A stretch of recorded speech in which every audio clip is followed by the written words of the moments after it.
Let's talk about Salesforce freelancing and how we can utilize our Salesforce skills to actually make money on the side if we're interested in side hustling to generate some extra income or just get additional skills and income at the same time.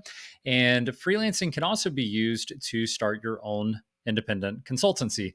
And of course, every great consultancy starts with their first client. So we're going to be walking through 6 strategies to get started with freelancing that I feel like a lot of people overlook. And especially if you haven't done much freelancing or consulting before, it can be easy to take a few missteps. And this is going to be high level as far as the strategies you can apply and how you need to start thinking about freelancing. This is going to help you get started. And by the end of this presentation, you should be at a point where you understand what would go into landing your first few clients and starting your independent consultancy. It'll also tell you how to get started with your minimum viable product or content so that you don't feel overwhelmed, even if this feels like a lot to take in. You're not going to be overwhelmed by the end because you'll know exactly what you need to do to really kick things off with a minimum viable product. So let's jump in. So, again, this is Salesforce Freelancing, 6 strategies to getting started. The first thing I want to talk to you about are lead magnets. Now, if you don't come from a marketing background or you haven't been around maybe the marketing department in your current job, you may not have ever heard of the term lead magnets. And I would highly recommend just go on YouTube, search lead magnets like Made Easy or lead magnets for dummies or whatever you want to do, and find just a quick video that's an overview of lead magnets because lead magnets are used across multiple industries, really all industries. And what it allows us to do is entice a potential customer. So whether you're on LinkedIn or Facebook or running a commercial or radio ad or anything in between, lead magnets are what are going to allow you to literally magnetize those customers, maybe not literally, figuratively, magnetize your customers to you, your potential customers. So, what makes a great lead magnet? Lead magnets are they need to be dialed in to who your customer is and who your target is. And we'll talk a little bit about how we identify our targets and our customers and how we could maybe pull together a good lead magnet. But just to get the wheels spinning in your head, here's some examples. A 5-day challenge could be about any topic, but we'll focus on Salesforce today. So, as you probably know, if you're watching this, Talent Stacker has a 5-day challenge. That has been our number one lead magnet historically. We've had over 40,000 people use that free 5-day challenge, and we always keep it updated. So, the thing about a lead magnet is it should always be high value. This is your ability for a potential customer to get a feel for what your product is like, what your coaching is like, what your service is like. And they need to be overwhelmed with, like, wow, if that's what I get for free, I can't imagine what I get if I pay. And that's what lead magnets are all about, giving intense value that should probably be a paid product, but you're giving it away for free. And that's what makes it a highly valuable lead magnet. So, a 5-day challenge is a great example. Other things, trials, you'll see this all the time: free 7-day trial, 14-day trial, 30-day trial. These are great ways, especially if you know your product is incredible, then just let people trial it for 30 days. And if they hate it, they don't have to put in a credit card number. And if they love it, then they can keep using it from here on out. And they just have to swipe that card and get unlimited access, or however your product is distributed, they can do it that way. Webinars are another great way. This is a little bit more intensive. So you're getting in front of the customer sometimes, especially if you're having a hard time converting those leads to customers.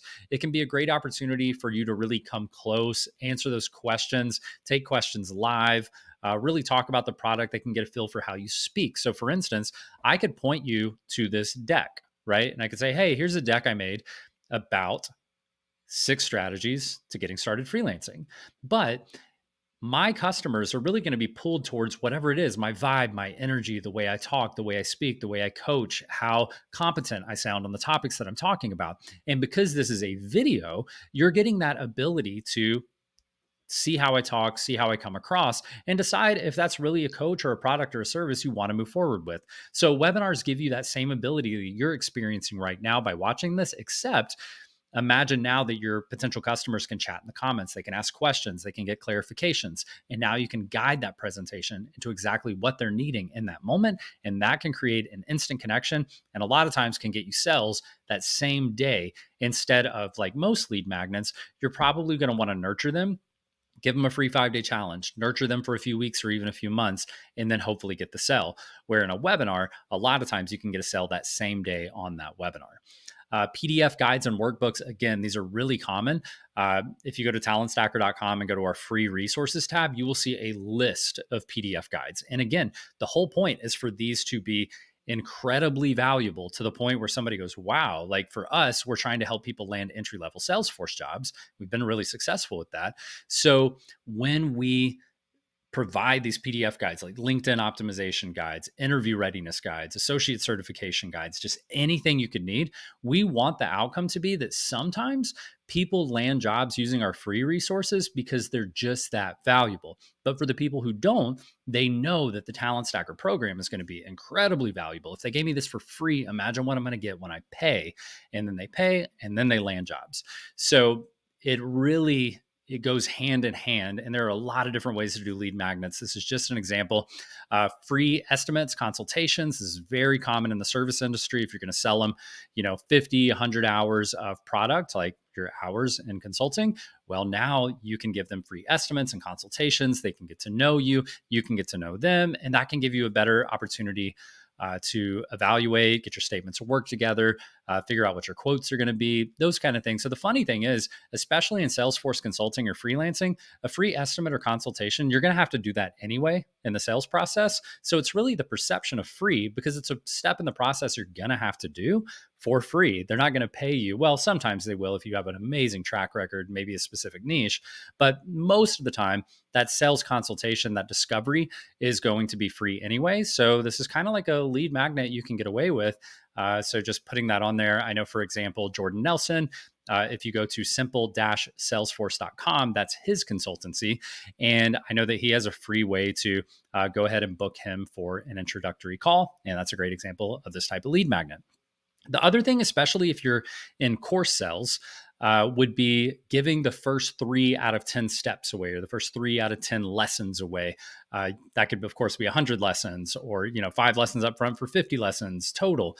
But giving away your style, your learning, and make sure those first 3 lessons hit. They'd probably be a little bit of a sales pitch inside of those, like talking about the value that's going to come in future lessons. But of course, again, you want to give tremendous value in those first 3 leading to the 10. So I've spent enough time on this, but the whole point is you are getting your customers warmed up to the fact that you truly are a credible source for what you're going to give them. And you want them to be tremendously successful with your free lead magnets so that they will know they're going to be even more successful when they pay for your paid product. So that's what a lead magnet is all about. All right. So, how do you start your lead magnet, right? Like, wow, now my wheels are turning. You probably got excited and you might even go, hey, I've heard enough. I'm going to go create a lead magnet. Well, just hold on a second because a lot of times we can get ahead of ourselves and we might create lead magnets that are too generic and they're not pointed to our target customers. They don't even attract the types of leads that we're looking for. So, we have to be careful, right? So, here's ideas to create your own. Think of it as one person, one product, one problem. Now, that is about as tight as you can get with a lead magnet. One person, one product, one problem. At the top of this deck here, this card here in this deck, there are a few examples of being a little too generic, right? So 5 ways to get more out of Salesforce: a webinar, PDF, video, the ultimate guide to Salesforce, a PDF workbook, a free 1-hour Salesforce consultation, free consultation. Those are great. They sound really valuable on the surface, right? But your lead wants to be identified. They want to be able to self-identify by looking at your lead. So whatever that header is, whatever that lead magnet is, they want to be able to look at that and go, hey, that's me. Wow, that's incredible. That's a perfect example of like someone seeing your lead magnet and thinking, wow, this must just be the universe telling me I need to check this out because they are describing me, that this is me. So let's dive in a little closer. What if your lead magnets were more like 5 ways to get 3x your marketing cloud ROI in minutes? Now you've dialed into one product, not necessarily one person, but we're getting closer, and a problem. So I'm not getting the ROI I was looking for. That's my problem. Out of my marketing cloud investment, that's my product. And now the person is going to be individuals that use Marketing Cloud and they don't feel like they're getting an ROI on that, or they want to get more ROI than they're already getting. So that's pretty niched in at that point, and that would be really valuable to most companies, admins, individuals that are working on Marketing Cloud projects, like all those individuals. Next one, instead of the ultimate guide to Salesforce, what about the ultimate guide to Salesforce nonprofit success pack to NPC conversions? So we're seeing right now, NPC just came out. Recently came out in the last 6 months. And a lot of people are deciding, well, am I supposed to be using as a nonprofit NPSP or NPC? And if you're in the nonprofit world in Salesforce, you know that this is a conversation that's happening. Now, imagine the number of companies that are trying to decide whether to stay with NPSP or go to NPC.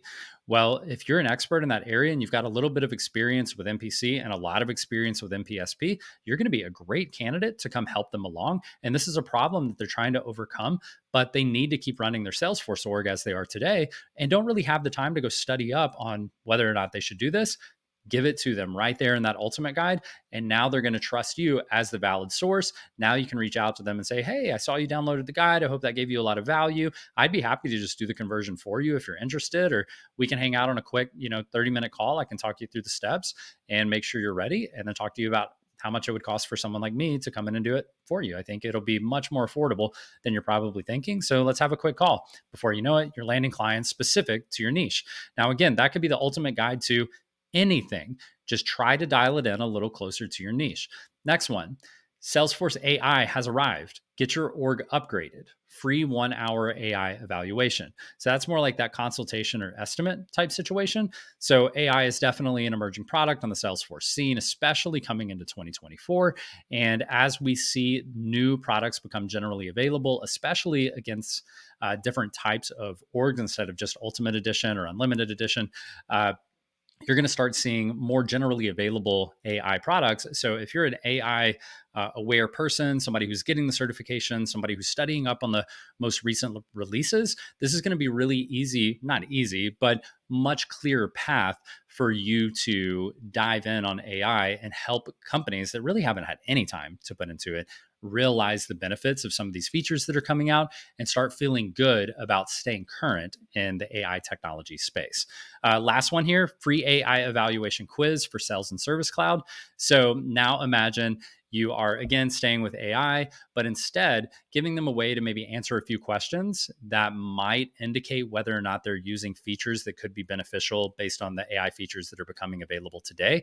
And so if you notice that they're already using, and you identify them as customers that are already using products and features that would allow them to capitalize on utilizing AI immediately, you could identify that in a quiz, give them feedback, let them know quickly about how long it would take and the cost of licensing to get products that would make this available to them starting next week, starting next month, and could help them along. And these are all ways that you can specifically identify your target customers. You can just adjust these. And of course, think outside the box. These are just examples. Think about what your customers are looking for and what might entice them, what their pain points are, and give them a free lead magnet of some type that's going to truly add value for them. All right. We're moving out of lead magnets now. And what I call this is the networking triple threat. And so you're never going to just be able to create a lead magnet and then people just find it. That's not going to happen. You're going to have to get it into the hands of your target audience. Well, how are you going to do that? Well, luckily, the world has emerged in a way that platforms like LinkedIn and other social media platforms have given us a really easy way to get in front of more customers than, say, 20 years ago, people would have been able to. So maybe in the 90s, early 2000s, and of course before, it would have been, really hard to get in front of thousands of potential customers with a 10-minute post, right? But now you can. So even though you may not convert a new customer with every single post, it's incredibly beneficial today to even be able to consider getting in front of potential customers without leaving the comfort of your home office. So let's talk about the networking triple threat. When you network, and what I mean by networking is creating relationships. Those could be organic, those could be super surface, those could be in depth, it could be a coffee chat phone call, it could be meeting at a local networking event, Dreamforce, Dreamin', Salesforce Saturday. It could be networking in a Trailblazer community group. It could be anything. So this could go from really deep dive relationship building all the way out to just a LinkedIn, DM or something like that saying, hey, it's me. This is what I do. Now, when you network, you, number one, are going to have the opportunity to create leads. Number two, you're going to increase your reach. So when you post or network in the future, your information will go out to more people. And you're going to be able to look for contractors in your space so that as you grow your freelancing or independent consultancy, you are going to be able to find those individuals who might fill in the gap for things that you don't do today. So, say for instance, you're great with Salesforce, Sales Cloud, Service Cloud, maybe data migrations, but you're not great with Marketing Cloud. But now imagine you're networking, you're out there, you're finding people who have complementary skills to your skills that you guys could utilize together. And now, if a project comes up where you were doing a data migration, but they're also looking for someone to do Marketing Cloud, you could still close that deal if you had somebody in your back pocket that was in your network and willing to work with you. And of course, pay them fair and make them enjoy working with you. And now you can take on bigger and more dynamic projects because you have a network of contractors who can come help you out on the side. So, how does networking work? What are we looking for? So, think to yourself, who do you know in your network that has strong skills that you don't? Okay, so think about the skills you have. You'll probably have to think, like, what skills do I have? What do I think I bring to the table when it comes to freelancing or running my own projects? And then you're going to think, where am I gapped? And when you start thinking about what's needed for Salesforce projects, if you're going to start accepting a wide variety of projects, this is a short list of what you might think of: marketing and nurture, like who's going to do the marketing and nurturing the leads, who's going to do the sales and the scoping of the projects, who's going to manage the projects, who's going to do the declarative implementation work, who's going to do development if development comes up, architecture, data migrations, integrations, cloud specific experience, and of course the list goes on. So keep your eyes open as you network and you're generating leads and you're getting interest in your lead magnets and you're developing these connections. Also keep an eye out for contractors or people that have skills that you don't, that you might be able to allow to contract on projects with you. And again, this is why networking is so important, because it has so many benefits that far outpace whatever your goal is today with networking. I can guarantee you that there is going to be a massive multiplier effect to the benefit of having a larger network in the future. All right. So here's another quick strategy, I'll say, or just a piece of information to know as you go into this process. A lot of people have imposter syndrome or just anxiety and stress around branching out and trying to do something on their own. What if I get stuck? What if I don't know what to do next? What if, just a number of things could come up? Well, that's why I always say bigger isn't better when it comes to projects. So start small, win big. Why would we want small projects when starting our business? Well, you might have a full-time job. So that might mean you want to take on smaller projects so you can balance having a full-time job and then doing side projects in your off hours. It can allow you time to get to know your client. So you hear about these like horror stories where it's like, man, I took this job, or man, I took this client and it was rough and I didn't enjoy them and I can't wait for this project to be complete. Well, now you have the opportunity to start with smaller projects, say like 10, 20, 30, 40 hours, get to know the client. Imagine you guys do not mesh well. Well, now you just have to last out that small project and say, hey, no thanks. I had a great time. Hope you enjoyed the work that I did, but I'm out. Whereas if you start with a 200-hour project or a 1 year contract for 40 hours a month, you're going to have yourself in a heap when it comes to finishing that out and getting an end result. So just start small. And then once you know you like the client, you can then decide if you want to give them a project list of enhancements and things that you could work on in the future once you've built that relationship and shown them incredible value.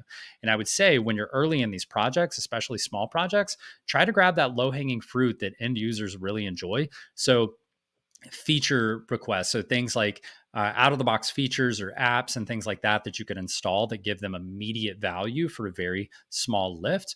Reports and dashboards. A lot of times people have the data, but they don't have ways to analyze that data. If you could give them that quickly, cleaning up page layouts, lightning record pages, all these kind of things, simple flows or automations that could send email alerts or automatically update records or exception reports, just all these kind of things that can give immediate value to companies that are maybe a little bit lost.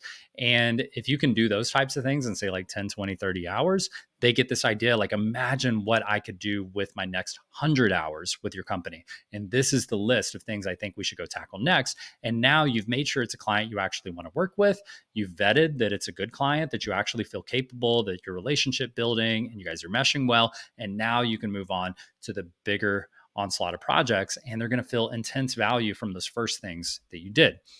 And the big thing I would say, this is what really helped me a ton in my consulting, independent consulting, is lock in long term managed services agreements. And what this is instead of doing project after project after project and constantly saying, like, man, this project's about to wrap up, I got to find another client, you get managed services agreement. Imagine it just sort of like a retainer or a subscription fee. And mine were typically about 30 to 50 hours a month for 1 year contracts at a given rate. There were overages. So, what you do is you lock in long term clients for a few hours a month versus trying to do big projects, one or two at a time, and then having to scrap and sell and market to find your next project. If you do this well, you can find 4 or 5 clients that are on long term MSAs, and you very rarely have to get back into the marketing and sales side of things, especially if they like you like them, and you mesh well. Many of my clients I had for 4 to 6 years. So that really helped create a stable foundation for my company, so that I had my go to clients that were always there for me and I was always there for them. And then if I had one drop, I could pick up another one. I could work little side projects on top of that if people reached out to me. But I always had my bases covered when it came to stable income because I had these managed services agreements in place. All right. Next strategy is getting rich by charging less. And obviously, this guy over here is super confused because that is counterintuitive, right? And you're going to hear a lot of people say, well, you need to get what you're worth. You need to charge your highest possible value. And I totally agree. I think that is a great strategy. I think that you can be successful with that strategy. But like most things in life, there are not always just one perfect answer. And for me, the perfect answer was not charging the highest possible price. For me, it was getting rich by charging less. And of course, I'm going to have that cliche where I don't necessarily mean rich in terms of just money. Now, of course, you're going to make plenty of money because these skills are high, they're just high value compared to pretty much anything you can think of. So when you think about this, you're going to make the money. Don't worry about that. It's going to come. But where you're going to get even richer is your stress levels and your ability to spend time with your family, your ability to actually have a designed life where you can go on vacation and watch the new series and stay up late sometimes or have a crazy weekend. And you can do all these things while also running your own business because you aren't overwhelmed by just what you're doing at work. Like, how many people think about their work and they think, I can't stay up late. I have to work tomorrow. I can't do that this weekend. I have to work tomorrow. I can't go on that trip because I have to work this week. And I don't know if I'm going to be able to balance all these initiatives I have at work with everything I have to do on this trip. And I just don't know if it's going to come together. Just forget it. So instead of having to live in that type of cadence where your life revolves around your work, you can actually take this opportunity in freelancing and independent consulting to design a career that revolves around your life and your values so that those things can work more hand in hand and less against each other. Like, I have to stop working or take days off in order to enjoy my life. That's not what we're trying to design here when we're creating this freedom. So get rich by charging less. We're going to have less stress. We're going to have longer term clients because they're going to love your price and you're going to be really hard to replace. And we're going to lock in those managed services agreements. And now we are not going to be constantly hustling for marketing, leads, sales, getting on webinars and sales calls and trying to do all these things to get the next customer. Instead, we're just going to be nurturing our amazing customers that we already have that pay a really fair price. They're really happy with the price that they pay, and it allows us a great long-term relationship. And that is really the glue where I was able to make over $200,000 a year working about 20 hours a week. And a lot of people think, how is that even possible? By charging less. My highest rate was $130 an hour. I worked 20 hours a week and made over $200,000 a year. So this is a reality that you can get into. And it took me about a year to go from trying to figure out what to do. Now, I did already have 6 years of Salesforce experience, and most of that was in consulting. So I don't want to say like, oh, just 1 year from wherever you are today. You have to get your ground game in place. And once you're at that point, it took me about a year to go from just starting out with my first client to getting to a point where I was making 150,000 plus working part-time hours. All right. So, what does a managed services agreement look like? You've heard me mention this a couple of times during this talk. And I want to just show you a quick glance. You can pause this video if you want to and take a look at what this managed services agreement is. This is really high level, super simple, gives you an idea of how you can grab a template like this. And in the Career Accelerator program by Talent Stacker, these are the types of templates that we have. I believe we have about 20 to 25 different templates for different parts in a business process. I'll show you a little bit about that going forward. But this is the kind of thing where you can just grab a template, drop in today's date, the client name, your company name, pick out which row you want to work with. You're going to do 20, 30, 50 hours a month. What's your rate going to be? So what's that going to come out to with your monthly cost? Putting your terms in, everything's highlighted that you need to adjust for each client. So it makes it really easy to jump in and say, hey, I've got this managed services agreement. Well, we have to go back and we have to realize, start small projects, do a 20, 30 hour project with a client, show high value. Then instead of trying to lock in another 30-hour project, don't do that. Lock in a managed services agreement doing 20 hours a month for the next 12 months. That's much more stable, much healthier, lower stress levels. Again, right here on the right side, less selling, less marketing, more consistency. You build that long-term client relationship. And I'll explain leave and refer, but this is much more holistic to designing a life that's going to work really well with your business versus just hustle, hustle, hustle, hustle, look up one day and life has passed you by. But yeah, you've got a great company and you've done great things, but what else happened, right? So let's not make that happen. Let's find balance where we can enjoy life as we build a business that we enjoy also. And what I mean by leave and refer is that if you're not aware, this comes up constantly. When you have long-term clients, like when I had those clients for, 2, 3, 4, 5 years, it was amazing how much turnover there was, and not for negative reasons, but just because people moved on to other opportunities. Well, guess what? When I developed those relationships with those individuals, what happened was I would have people that I worked with every day, maybe 3 or 4 people internally at the client. Well, one of them might leave and go to another company. Odds are, because of the work that they do, they went to work for another company that valued the fact that they had used Salesforce for their reporting, for their analytics, for their CRM, for all these things. Well, they end up using Salesforce, and guess what? They get to the company goes, man, we have all these Salesforce needs. And the new guy gets to raise their hand and say, hey, I worked with this amazing company. They did this managed services agreement thing. They would just come in and help out as we needed them. I could email them anytime. They'd get back to me quickly. They were amazing to work with. Can I reach out and make an intro and maybe they can come work over here with us? And that was always an easy in the door. Now imagine you have 4 managed services agreement and there's 4 people who work with you internally at those companies at each one. That's 16 different people. The odds of someone leaving within that 1 year span, going to another company and wanting to refer you and bring you into their company is almost guaranteed. So when you build relationships and you do good work and you use this managed services model, it makes it really easy to build your long-term clients once you get off the ground. All right. So let's look a little bit more at charging less and making more. So let's say we charge top tier prices, which again is a totally viable strategy. And I think that a lot of people are going to enjoy that strategy. Well, you're going to get top dollar managed services agreements. Let's say this is just back of the envelope math. You can definitely get into $200 an hour plus for top rates, but let's call this like general skills, not too niched. $130 an hour at 30 hours a month at 100% utility, because they're going to make sure if you're charging them top dollar that they get every hour out of you. So if they're doing 30 hours a month, they're going to make sure you work 30 hours because they're paying top dollar. If you go over, say it's 35 hours, well, now you're going to have to battle for those 5 hours sometimes because they're like, hey, why did you go over? What happened? They're paying a lot closer attention and micromanaging your hours because you're charging them top dollar. And when they send that invoice each month, it's something they think about and they consider.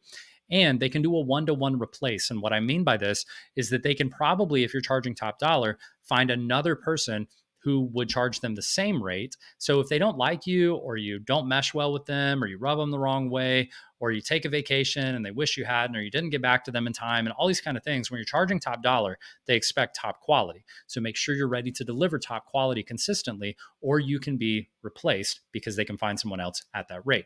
Now you charge a lower price, you go mid managed services. Let's say ungodly price. This is like so low for Salesforce consulting, $90 an hour, right?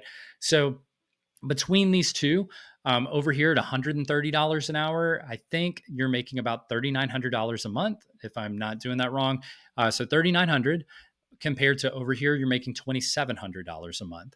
So when we compare those two, it's a difference. It's $1,200 a month. It definitely makes a difference.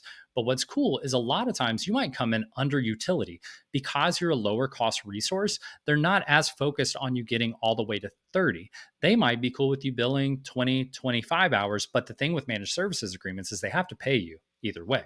So when you come in, you can underbill. So you might only have to work 25 hours to get that $2,700. Where over here, you might have to work 30, 32, 33 hours to get your $3,900. So when you compare those two things and you layer on maybe four of these clients, three or four of these clients, it can become a situation where you might actually end up working less. And that's a lot of times what happened with me is I made just as much money as over here, but I worked less hours to get there. And if there's an overage, they shrugged it off a lot because you're a low cost resource. And even if you screw up and they try to replace you, it's going to be really hard for them to find a high quality replacement like you are. They're going to find more like over here. And then they might go, okay, well, they may not be the best in the world. They may make mistakes now and then, but you know what? They're a good price. They're a great value. We have a great relationship with them. It's been long term. We enjoy what they do. Let's stick with them. And so a lot of times it can take away some of that imposter syndrome and anxiety that comes along with running your own business. And then you can make your way over to here. Once you're really confident, you've got great track record, testimonials, people shouting your name that you're an incredible person or talent, then you can come over here and charge higher rates, much higher than 130. These are just examples. And so I think that's a great way to start. It took a lot of the pressure off of me, and I really capped out over here where I know a lot of people, even beginning, are at these rates. So I would just recommend being thoughtful about your pricing because you understand the other externalities that are impacted by your price. It's not just how much you bring home. There's a lot of other things that go into pricing yourself. All right. So be the expert, even when you don't feel like one. Every single call, every meeting, whether it's a free consultation, whether it's a kickoff call, whether it's a business process requirement gathering session, no matter what it is, you need to come prepared, know your process, documentation, always like documentation across the board. You need to be prepared to document, know what's next in the project. They never need to be telling you what's next. Like you should never be at a point in the project where you're asking your client, what should we do next? What do you guys want to do next? You should always be telling them what to do next. And they can give you feedback and they can say, hey, we're not comfortable with that. We wanted to do this first. That's fine. But you should always be in a position where they are seeing you as the expert, because if they don't see you as the expert, it's going to be really hard to be a high quality consultant. So even when you don't feel like one, just know your process, move the project along. They are lost. They need you. You are the expert. All right. So, what's it like going through a process? This is what I was talking about in the Career Accelerator program. We have documentation for all of this and way more. So, you never have to guess what's next in the process. So, what happens next? Do you have examples? How long should this take? What if we go over? What about new requirements? Who trains our users? How does cutover work from our old system to our new system, from our old Salesforce operating procedures to what's being released in this new update that we're releasing? Like, how does all this work? Well, that's when project lifecycle comes into play. And you'll see, you can check out this graphic on the right side, but going from new project questionnaires to kick projects off strong, business process requirement gathering sessions, discovery sessions, getting your requirement and design documentation in place so that everything's documented along the way, moving through process maps so people can understand. A lot of times businesses don't have their own process maps. You're helping them understand their own businesses a lot of times. So as you learn their business, you can document and teach them back, like giving them those handbacks that say, hey, this is how your business works. Isn't that cool? Creating your user stories and acceptance criteria, project planning and timelining. Your status reports are huge. These are especially with managed services agreements. Sending those weekly status reports, letting them know, what did you do this week? What are you working on next week? How many hours have we billed? How are we stacking up against our utility for the month? Are we going to go over? Are we going to go under? Like, how are those things going to work? Doing user acceptance testing, end user and administrator training, deploying changes, change management, go live support, all the things. So there's a lot of steps in the process, but really, if you can feel confident that you have something for each one of these steps, you're never going to not feel like the expert, or I should say, you're never not going to look like the expert. So that would be the strategies to kicking off what I would say is a incredible thought process around how can I get into freelancing? How can I be an incredible consultant? And along with this, so individuals who joined this talk live at Camp Talent Stacker, you guys are going to have access to a worksheet. We may have that attached here in the video if this is presented in other places. But you're going to have a worksheet that's going to walk you through creating your own. It's a great list. So it's going to be things like creating your own lead magnets and thinking through what those are going to look like, networking and who might be able to be your subcontractors and those people who can help you out on projects. You're going to be able to look at who your target audience is and kind of figuring out, well, now that I know a little bit more about myself, I know a little bit more about who I should be targeting and how I can get their attention. And we're even going to have in that worksheet steps, the three steps you're going to need to complete to get to minimum viable product to launch your consultancy. So if you're interested in this, obviously, I hope this has been valuable to you and you've enjoyed this presentation. If you're interested in learning more about freelancing, check out the free freelance guide. It's a lead magnet to help you understand more about freelancing. So that is talentstacker.com/freelance. And of course, you've heard me mention another program that we have, and we have a lead magnet for that too. And these should all be incredible value. And that the lead magnet for the Career Accelerator program is the Career Accelerator Toolkit. And you can check that out at talentstacker.com/toolkit. So I hope you enjoyed this presentation. I hope you got value from it. And I look forward to seeing a lot of new freelancers in the Salesforce ecosystem designing their lives into their careers and not living a life surrounding their careers.